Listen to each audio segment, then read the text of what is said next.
America అధ్యక్షుడు Trump చేపడుతున్న చర్యలపై మొట్టమొదటి సెగ మొదలైందని చెప్పుకోవచ్చు.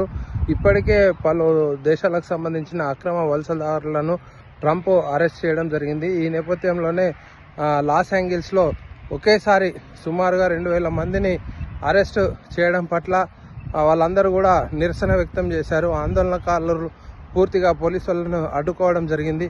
ఈ నేపథ్యంలో విషయం తెలుసుకున్న ట్రంప్ జాతీయ గార్డ్స్ సుమారు 2000 మందిని అక్కడ దింపేశారు.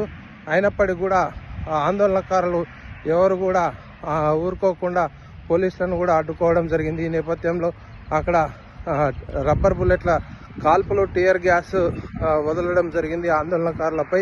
ఏది ఏమైనప్పటికీ కూడా అక్కడ లాస్ ఏంజల్స్ సంబంధించిన స్థానిక మేయర్తో పాటు అక్కడ ప్రభుత్వ ఉద్యోగులు, డెమోక్రాటిక్ పార్టీ సంబంధించిన నాయకులందరూ కూడా ఆందోళనకారులకు మద్దతు తెలపడం కోసమెరుపు.